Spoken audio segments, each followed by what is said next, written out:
Hi everybody. The past couple of years, we have been seeing the economic rise in Sri Lanka. It has blown out from its foundation.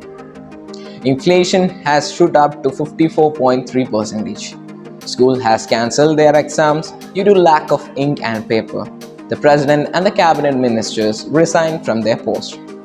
While we all ignore saying it has nothing to do with India, we need to learn the lessons that we should analyze from the downfall in economy in Sri Lanka.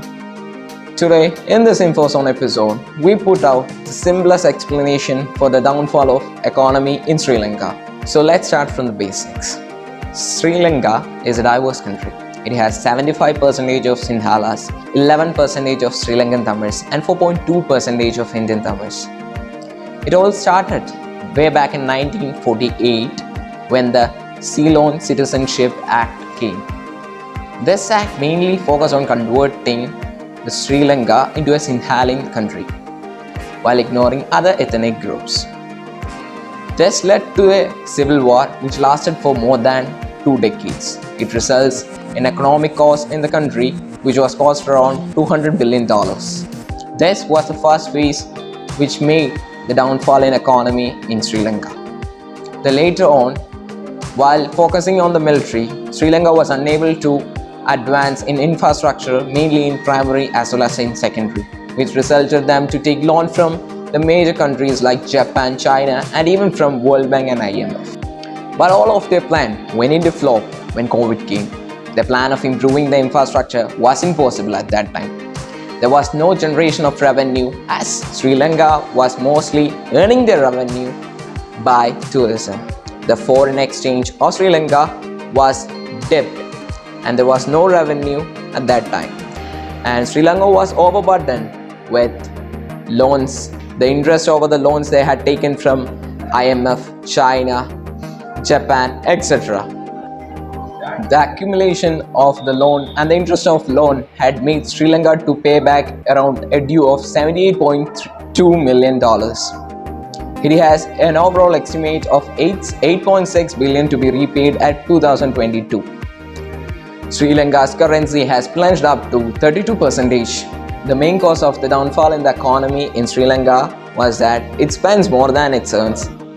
It's import more than its export. And also, the main factor is the political diplomatic condition that is being favored in Sri Lanka. The power which is being concentrated on one political family, that Rajapaksa's family.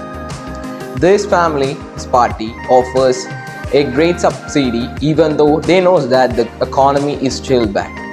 People on receiving this economical subsidies favor to vote them even though the economy is depriving from time to time.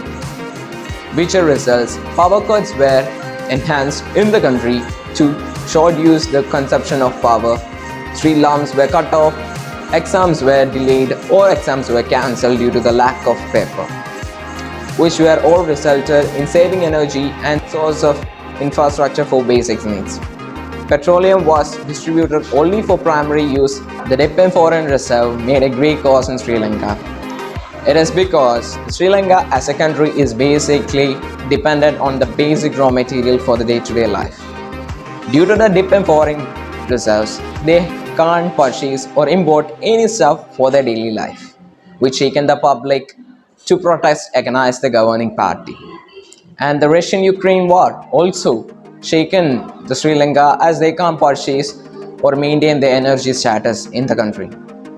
These all factors led to the economic and collapse the political or diplomatic condition which had stayed in Sri Lanka. Lessons we learn from this case study is that we should not concentrate on a single party as well as we should concentrate on distributing the power to a greater surface.